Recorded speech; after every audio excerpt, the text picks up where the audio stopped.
Salve a todos, salve a todas. 9 de novembro de 2021. Falo aqui da Salinha, Belzonte, a capital mais linda do universo. Todos sabem disso. Todos sabem. Na semana passada eu fiz uma relação do jogo de futebol do glorioso Clube Atlético Mineiro, com janelas temporais, com aberturas temporais, com mudanças de propósitos, com novos futuros. E a partir de 1987, o que a gente denominou convergência harmônica. E hoje eu vou dar prosseguimento a isso, tendo como personagem emblemático a amada amiga Heloíse Paiva Melo, uma das responsáveis por tudo isso aqui, né? Então eu vou situar um pouco dessas parcerias, dessas percepções, dessas pessoas que nos trazem um entendimento do outro, um entendimento do nós, e vamos ver como é que a gente consegue desdobrar isso aqui, controlando o máximo as emoções. Pararam, pararam. Eu canto, sabe? Eu sou um cantor nato. Pois bem, eu dizia de 1987, de como que aquele fator trouxe uma denominada convergência harmônica, e o que nós estamos entendendo aqui como convergência harmônica tem muitos desdobramentos, mas o especial foi essa capacidade de reinventar o futuro e de agradecer por temporalidades que não aconteceram.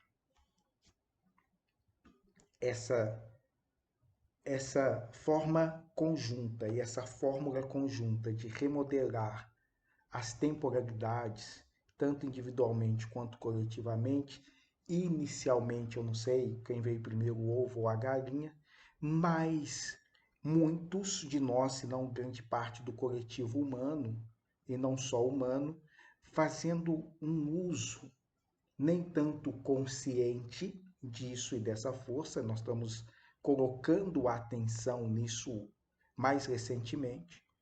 Mais recentemente deve ter aí uma década, mas esses procedimentos de forma coletiva ampla têm essa culminância em 1987.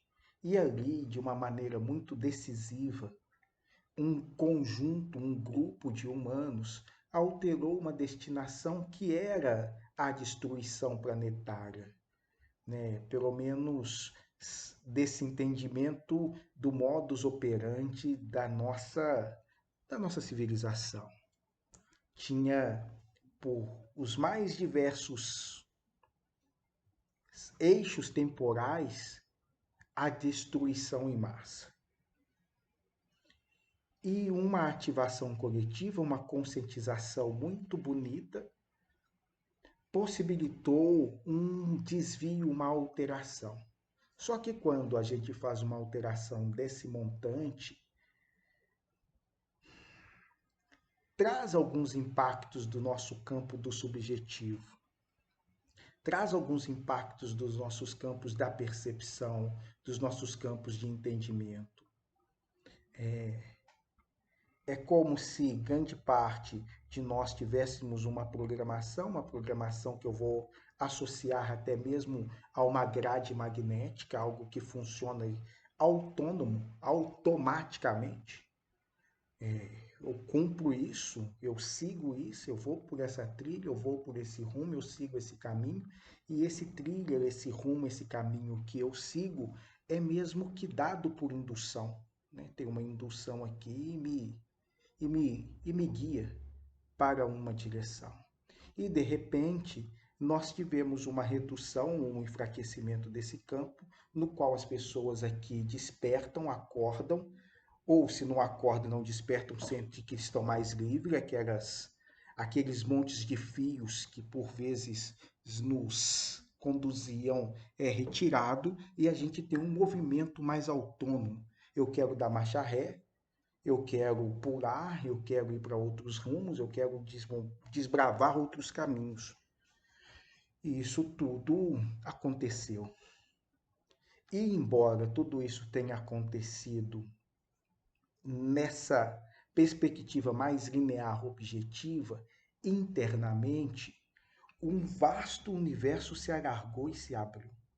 E esse universo interno que se alarga, que abre, e que no qual a gente conhece muito pouco, né? Poucas as pessoas trilharam seus universos internos e conhecem os seus universos internos e conhecem esse universo interior, as leis, as regras, os funcionamentos, os desdobramentos disso. Assustaram, amedrontaram, se perderam de um modo, podemos assim dizer, né? Então temos, imagine uma multidão com pessoas zigue-zagueando para todos os rumos, para todos os lados, sem saber ao certo para onde ir, porque esse fio condutor aqui, ou essa indução magnética automática coletiva, foi se diluindo ou perdendo força. E um comando que precisaria nascer aqui da nossa centralidade, dominando-nos, e dominando-nos no sentido de nos direcionando para onde devemos ir.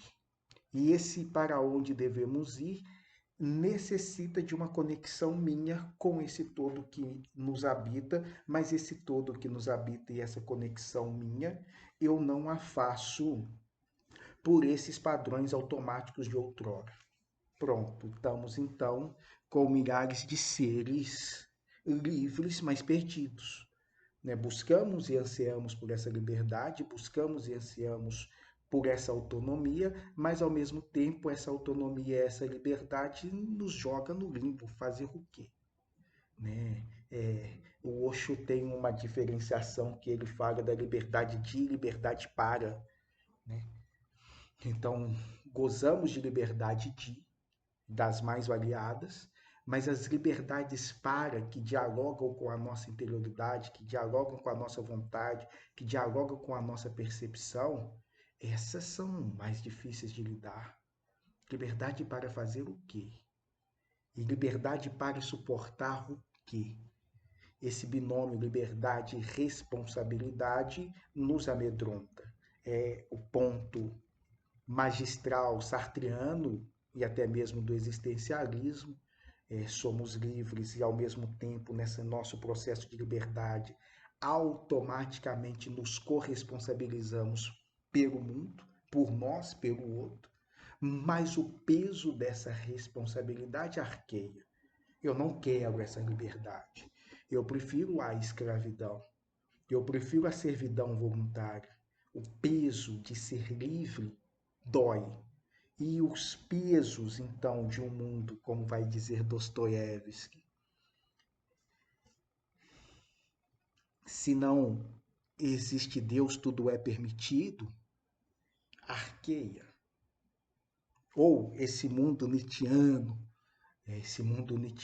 que eles o acusam quase que injustamente de ter matado Deus. Na verdade, ele levou essa consciência humana para esse depois. Esse Deus que nos serve como muleta, esse Deus que nos serve como desculpa, esse Deus que nos serve como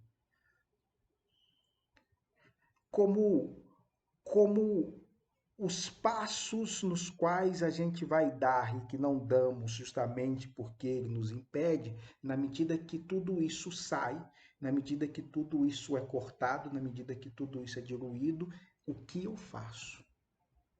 Com o que eu me responsabilizo? Que liberdade é essa que eu uso diante do meu existir? E aí eu estou falando, aparentemente que não, mas de 1987, de 1945 e de diversos outros momentos em que somos chamados, 1789, em que em diversos momentos que nós somos chamados para lidar com essas sementes da liberdade. Liberdade. E a liberdade, mais do que fazer o que eu quero, na hora que eu quero, do jeito que eu quero, se eu quiser, a liberdade é o me responsabilizar por e o responder por.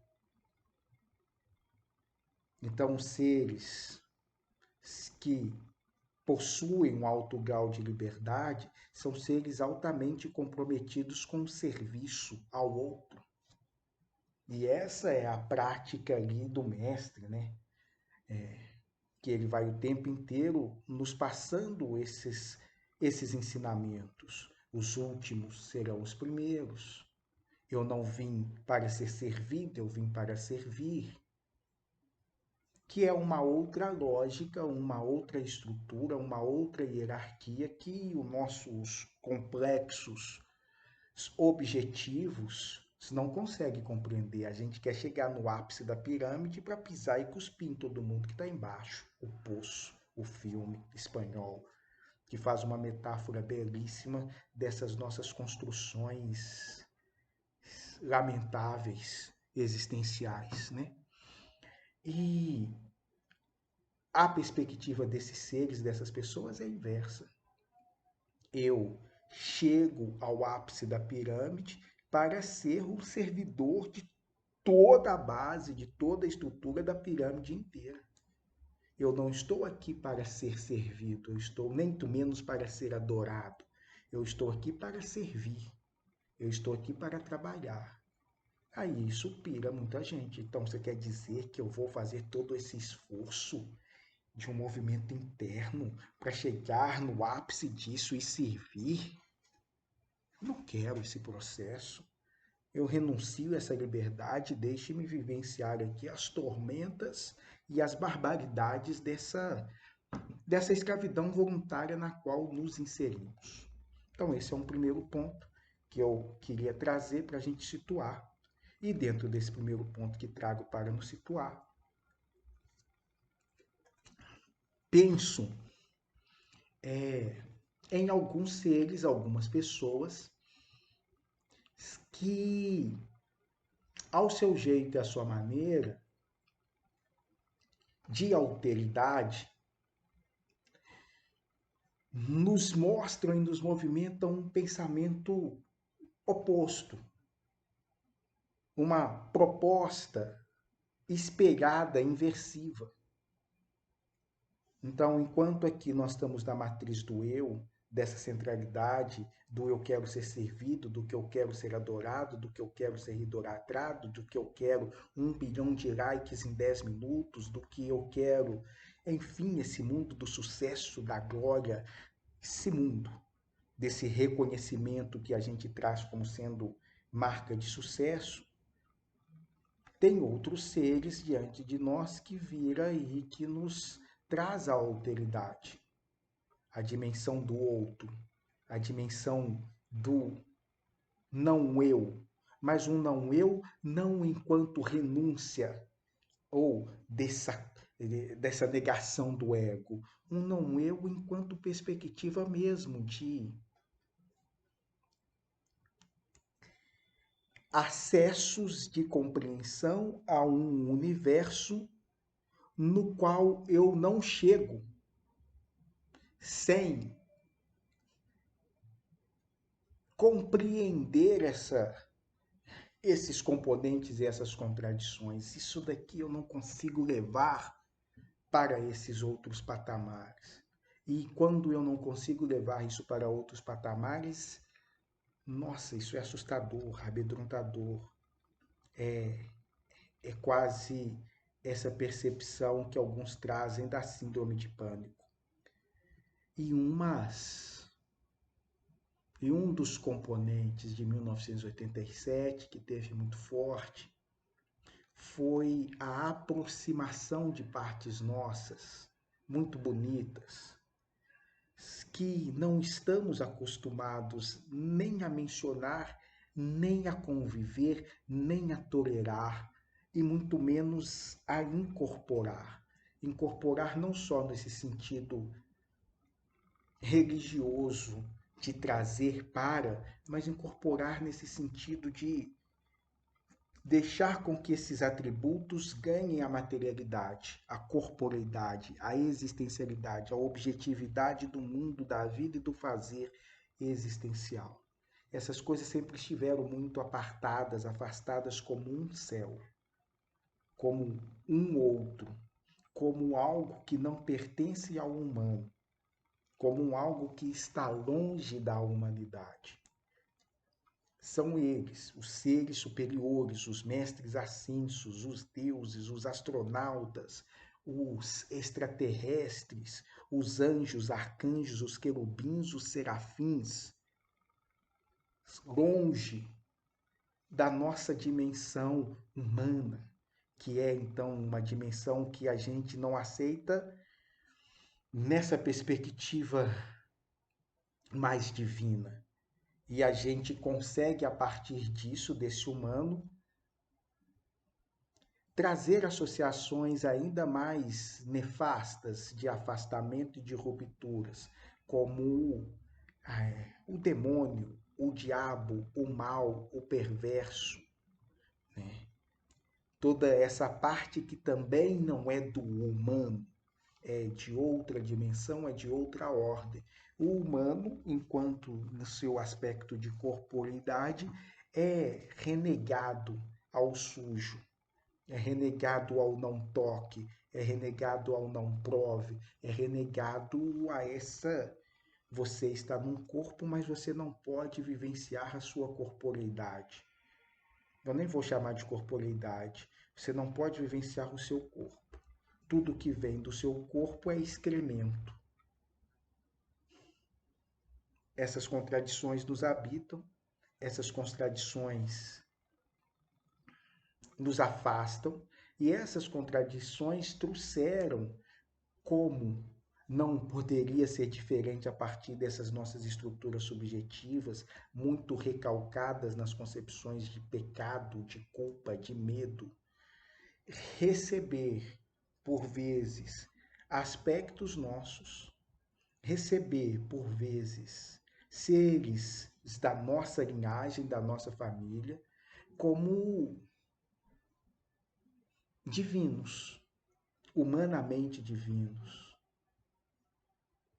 Então, isso, que é um movimento lindo, essa aproximação que esses seres nos traz, essa abertura consciencial que eles nos provocam, é percebido ao mesmo tempo com muito medo e com muito pavor.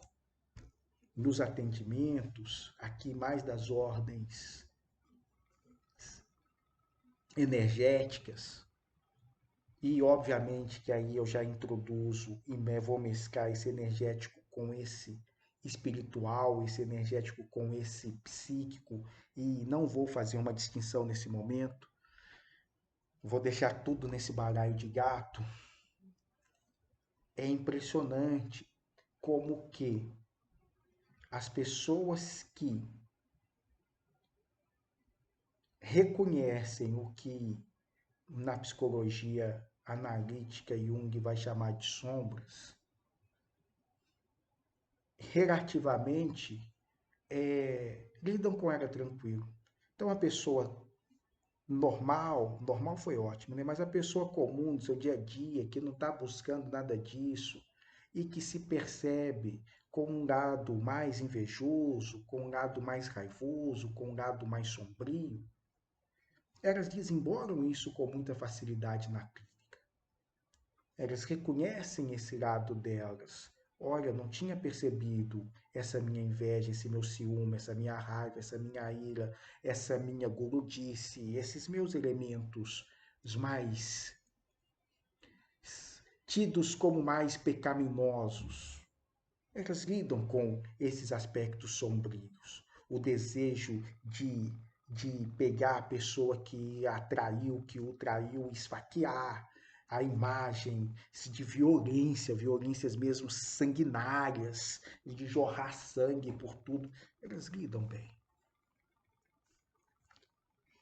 Os maiores processos de desfragmentação que eu peguei nos procedimentos clínicos foram uns nos quais as pessoas vivenciaram os seus aspectos luminosos e luminosos. as pessoas vivenciarem, por exemplo,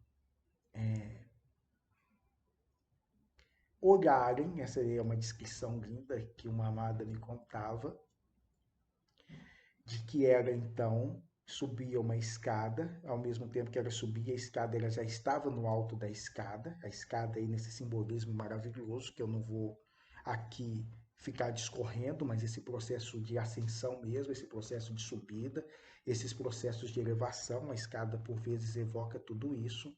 No caso dela, evocava, ela tem uma gostosura com o Qi Jung, e no alto tinha um ser altamente luminoso, lindo, perfeito, belo, maravilhoso, exalava bondade e todos esses atributos de magnificência que trazemos. E em determinada parte da subida, ela identifica, ela percebe que aquele ser é ela também. Nossa, altamente destruidor. Altamente destruidor a psique que nós temos e que nós construímos e que vivencia todos esses arcabouços culturais, ancestrais e memoriais e filogenéticos, deparar com essas constatações. Eu não posso ser esse ser. Um humano não pode ser essa pessoa. E aí há fragmentações dessa psique. E nós temos visto inúmeras fissuras. Eu pego essa como emblemática para caminhar para outras várias fissuras que nós temos visto, temos acompanhado de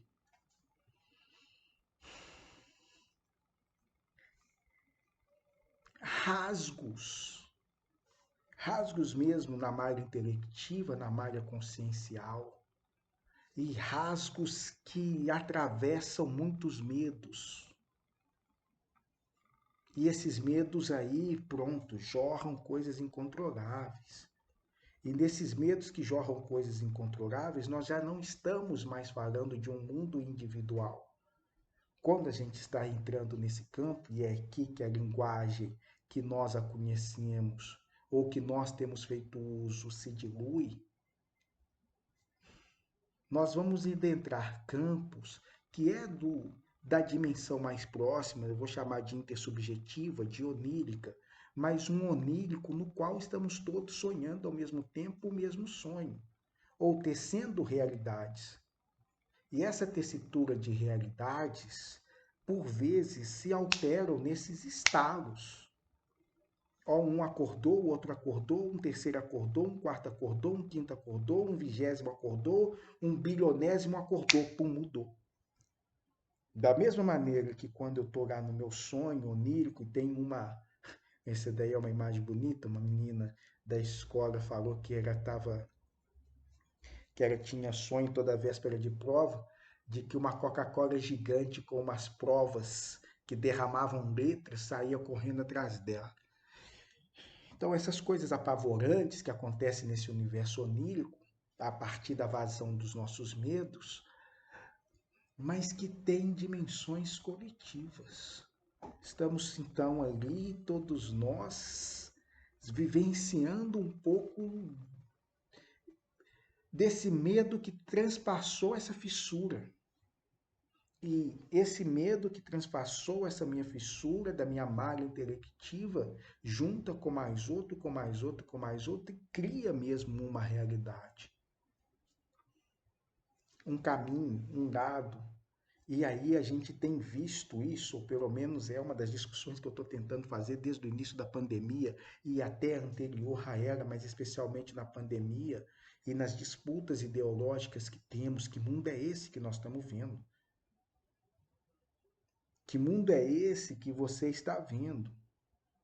Que comunismo é esse que você está vendo? Que presidente é esse que você está enxergando? E temos, eu componho aqui como sendo altas distorções, não sabemos ao certo mais o que é isso, o que é o real. Então, estou falando de liberdade, estou falando de realidade. e de como que é difícil parametrizar, alcançar uma sintonia, uma regulagem, uma especificidade na qual a gente consegue chegar no é isso. Esse é isso cada vez mais diluído, cada vez mais obnubilado, cada vez mais nebuloso. Então, não sabemos muito bem o que cada um de nós está vendo. E ainda para amplificar, quando a gente consegue perceber o que cada um está vendo, evoca-se o que cada um está percebendo. Aí é outros filmes, é outras cenas, é outras concepções. Outros filmes, outras cenas, outras concepções, nas quais a gente está aqui minimamente tentando desenhar. Mas vamos pensar em imaginar o seguinte: vocês deveriam, olha aqui, eu vou decretar o que vocês deveriam estar vendo. Vocês deveriam estar vendo um homem negro com não vou chamar isso aqui de um boné, com uma túnica. A túnica já é por minha conta, mas eu vou chamar ela de túnica sim, afro-sacerdotal, com alguns livros aqui nas costas, com uma plantinha bem ao fundo. Essa é uma possível descrição da realidade. O que chega para mim, das pessoas que veem o vídeo, é que elas estão vendo presenças aqui. Eu me esforçando, eu querendo aparecer, eu deixando aqui meu corpo, minha voz e minha marca, e as pessoas vêm falar de espectros que estão por aqui. Admissível. Eu vou parar de sacanagem, de brincadeira, mas elas relatam isso mesmo. Então elas relatam cores, algumas relatam outros ambientes, algumas relatam as mais diversas percepções a partir de um vídeo. E eu vou olhando e falando assim, geralmente eu não vejo de novo, e aí eu fico olhando e falando assim, porra, o que é isso? Que nível é esse de realidade que essa pessoa está acessando? E algumas entram pela voz, outras entram pela cor, outras entram pela vibração, enfim, os movimentos de entrada são os mais diversos. Saio desse enquadramento, entro em direção à pupila de cada um e, a partir dessas pupilas de cada um, como se fossem nossas lentes, e tente se colocar na pupila do outro. Um exercício tenso, complexo de fazer. O termo é fodido de fazer, mas tente se colocar na pupila do outro. E colocar-se na pupila do outro, não dá para fazer esse movimento levando o seu próprio arcabouço. Porque esse outro pode ser mais alto, pode ser mais baixo, pensando só nas dimensões físicas. E já altera completamente o que ele está observando. Se ele tem 1,80 m, ele está observando o mundo daqui para cima. Se ele tem 1,85 m, daqui para cima. Se ele tem 2,10 m, daqui para cima. Se ele tem 1,40 m, daqui para baixo ou daqui em diante. Já começa a partir daí. Mas fora essa dimensão, tamanho, metragem, altura, tem nessas nossas pupilas todo um arcabouço onde eu nasci, quem eu sou, da onde eu vim. Com quem eu fui educado, com quem me criou, com quem eu lidei, com quem eu conversei, quem que eu li, quem que eu ouvi, quais os lugares que eu passei, quais informações que eu tive. Então, quando eu estou vendo algo, esse algo que eu estou vendo traz todo esse campo e todo esse arcabouço conjunto. O que é real diante disso? E como nós vamos trabalhar as realidades diante disso?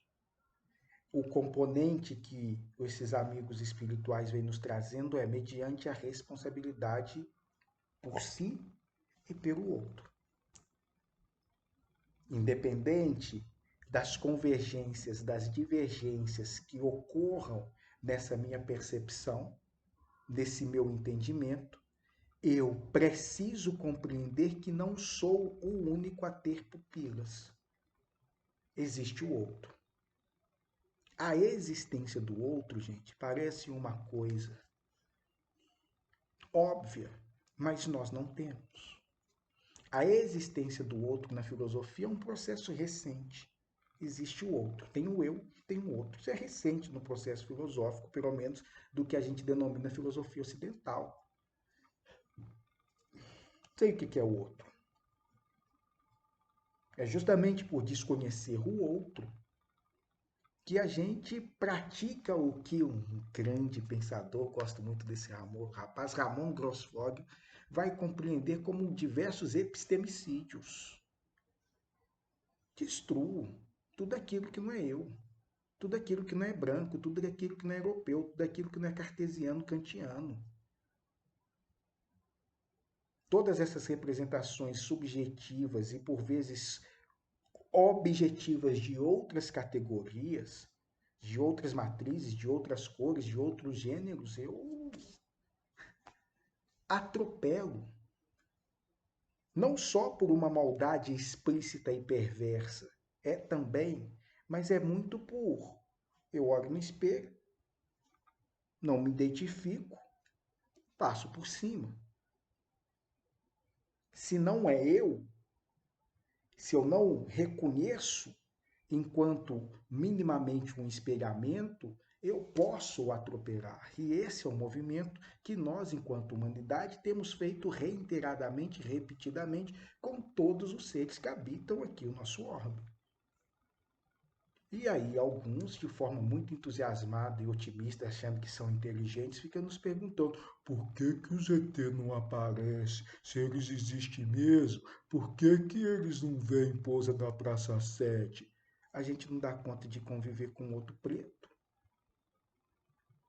A gente não consegue respeitar uma mulher. A gente não consegue tolerar a opção, orientação sexual de uma outra pessoa. Aí um homem com olho de gato, uma mulher com, com, com escama de réptil, pode andar aí tranquilamente, falar assim, nós dá um joinha para nós que a gente vai compreender vocês, uns seres com cabeção, outros com olhão, outros... Gente, menos, mas eu não vou entrar nisso. Eu vou caminhar para o fim, finalizando, de como então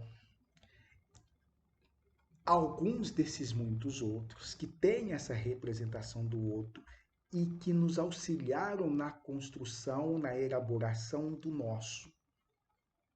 Essa amada foi e é uma das mulheres que me ensinou a dimensão do nosso. Eu conheço o eu. Eu sei agir pelo eu. O eu, para mim, é tranquilo. Vou usar de uma forma mais categórica e enfática nessa arrogância que nos é peculiar. O eu domino, porra. Do eu não temos nenhum problema. O outro, ok, o outro a gente, como diz aquele outro, tolera e suporta. Consigo tolerar e suportar o outro. Mas esse passo dialético, essa dança seguinte, na qual estamos sendo convidados, na compreensão do outro, dois, no movimento dialético da construção do nós, e o nós é construído numa responsabilidade coletiva, e uma responsabilidade coletiva que passa pela responsabilização da relação ou das relações que estabelecemos. Sou responsável pelo planeta. Mas eu só sou um indivíduo, um indivíduo que está encarnado no século XXI. Tu é responsável por tudo isso aí também. Quando a gente tem conversas mais sérias, com outros seres de outros orbes, e a gente quer por vezes se isentar, ou até mesmo com seres desse mesmo orbe, mas que estão num processo mais sutilizado, e a gente quer se isentar. Eu me recordo disso uma vez, eu passando aqui embaixo na rua Goiás, e uma reunião que eu ia fazer às 7 horas aqui na Rua da Bahia, na casa da mãe. E eu estava relativamente atrasado para o início da reunião. Um mendigo que estava sentado me pediu para parar. Ele me chama.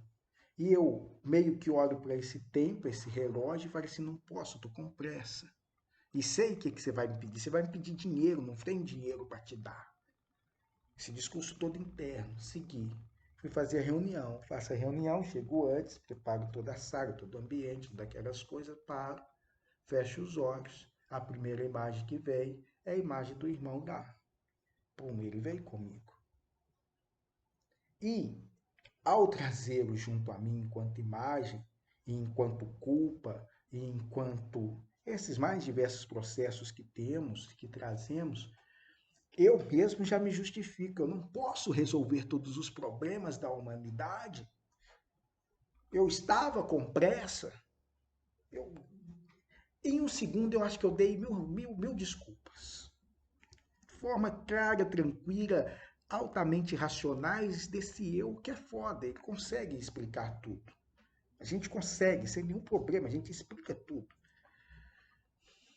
E Oran é esse amigo que trabalha comigo,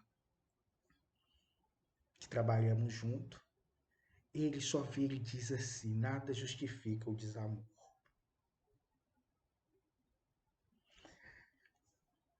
Pam, pam, pam, pam, pam.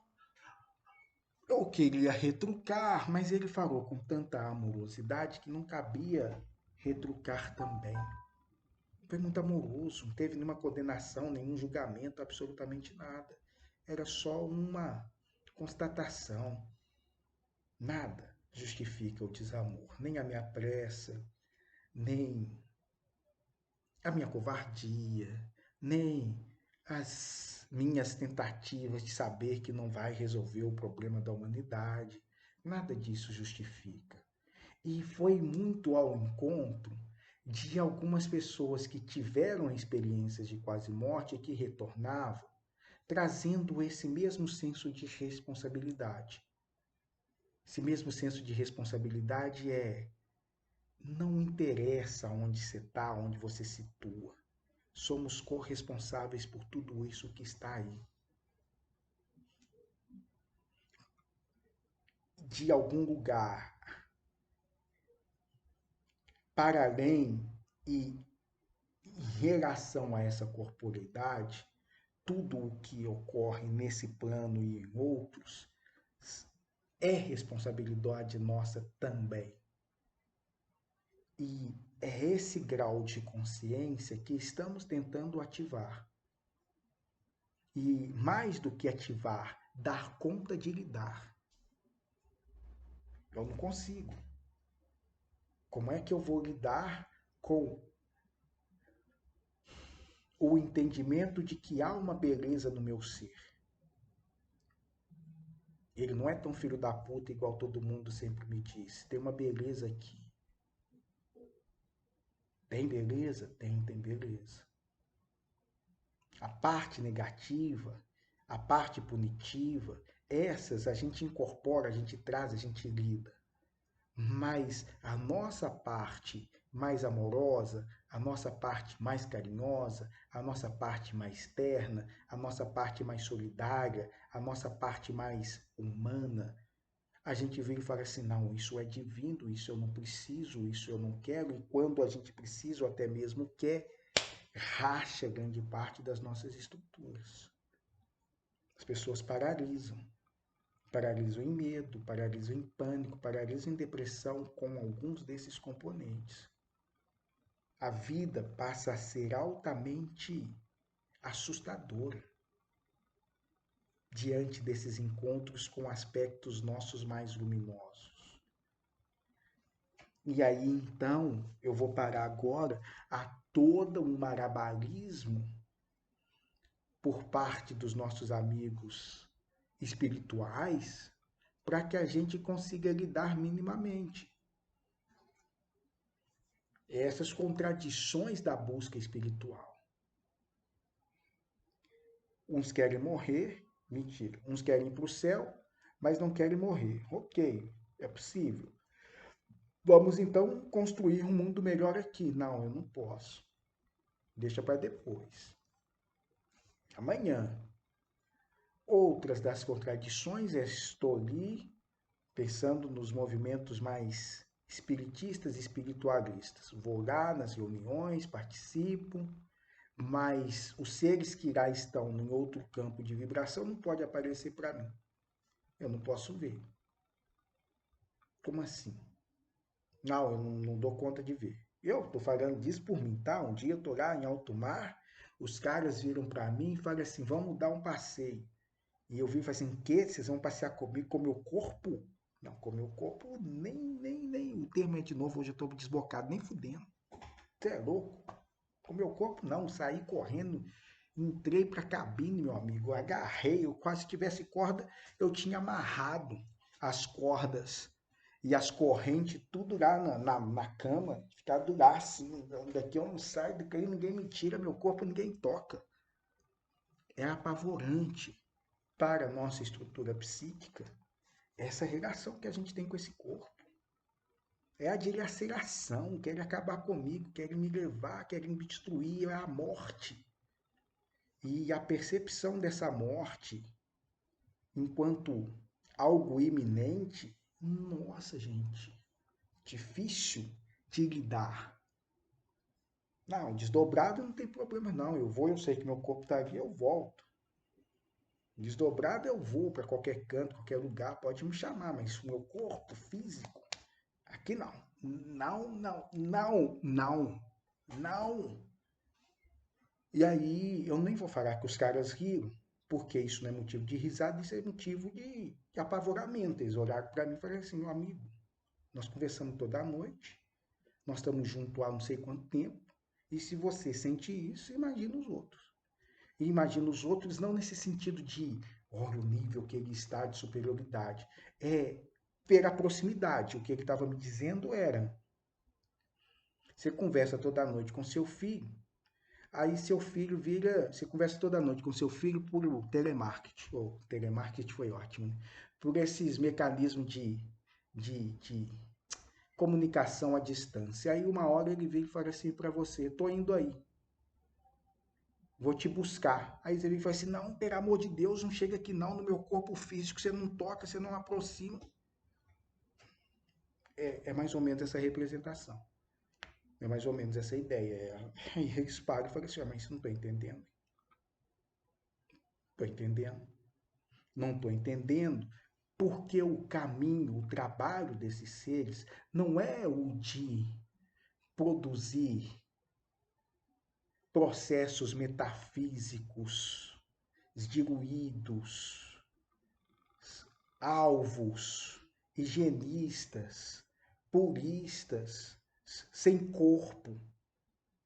Não, o processo deles é um processo de renovação da própria corporeidade e da própria terra. O processo deles é um processo daqui. É físico, é fisiológico. E óbvio que quando eu estou fazendo essa redução, e é uma redução pela linguagem, é que não há uma distinção, uma diferenciação entre uma coisa e outra. Essas separações que nos colocaram, essas separações que temos, ela favorece muito a um determinados tipos de seres que dominam a partir dessa exploração da ignorância, das cisões e das separações.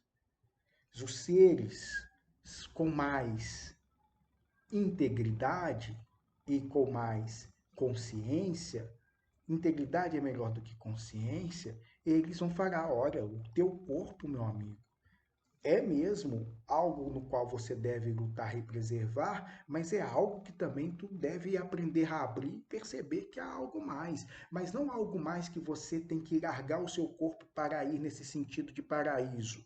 É algo mais nesse sentido. Larga um pouco dessas posses corporais, desses medos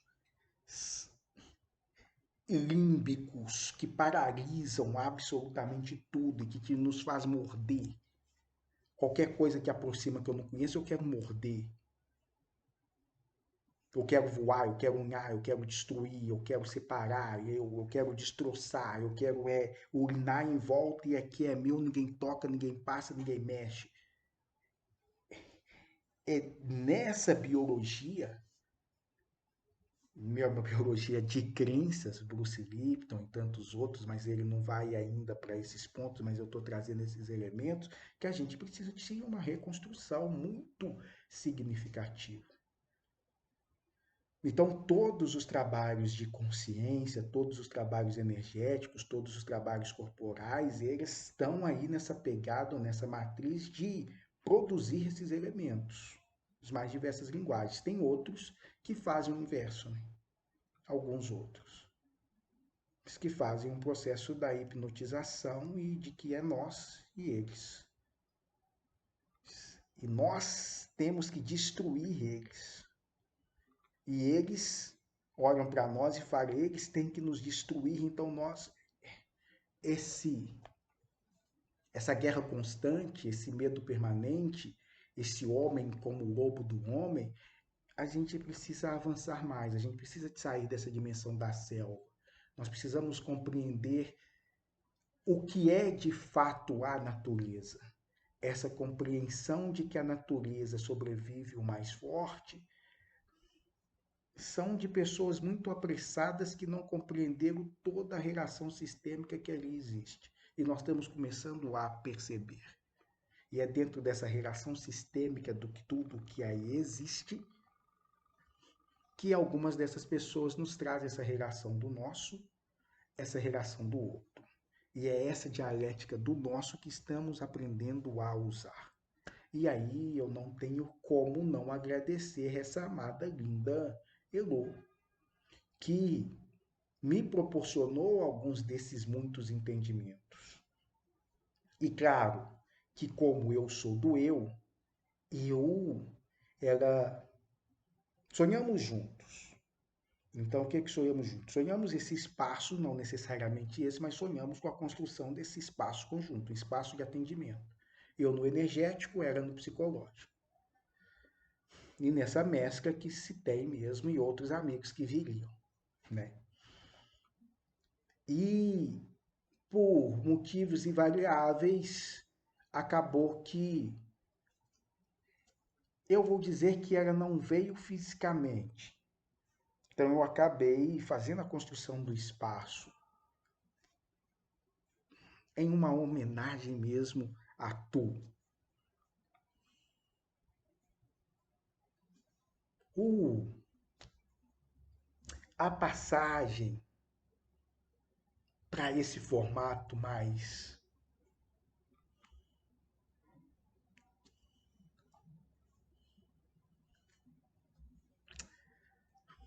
visual foi uma provocação dela, né? Eu envio um áudio para ela essas coisas que eu estava fazendo durante a pandemia, eu enviei um áudio e antes ela já tinha me falado da gente fazer algumas análises políticas desse processo pandêmico, do que estava acontecendo, e ela me chamou para me fazer uma leitura filosófica dessas coisas. Eu falei assim, não quero ficar falando de cotidiano, quero ficar falando dessas coisas aí. E que era mesmo a praia que ela estava muito enveredada, questões políticas mesmo, e diversos desdobramentos. Acabou então que essa eu não vim por outro viés. Meio que dei nela uma cantada para vir, mas esse formato naquele momento também não agradava. o político não me encantava muito, não falar de política estritamente, eu não queria estar vinculado diretamente a isso. E, obviamente, que esse espaço mais espiritual, vou chamar assim, também não a interessou por demais. Mais uma vez, vim eu, porque o eu vem, mas é sempre trazendo-a no coração.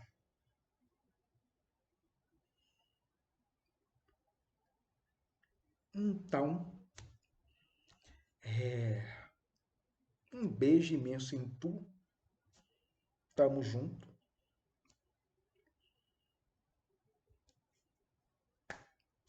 Não faço planos, né? Não tem tessituras de planos, mas vamos trabalhando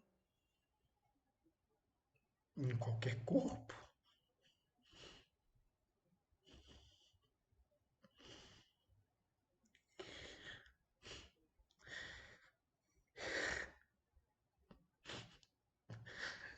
Qualquer dimensão,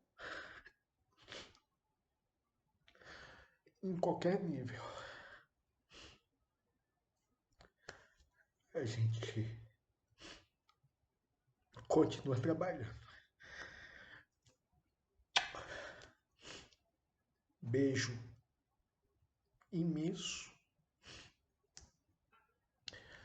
Não sei o que vai dar. De toda modo e de toda forma, o que der.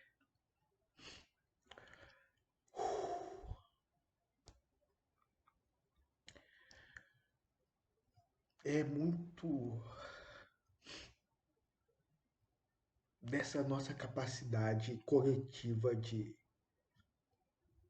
sonhar futuros, mudar presentes, alterar temporalidades. Beijos.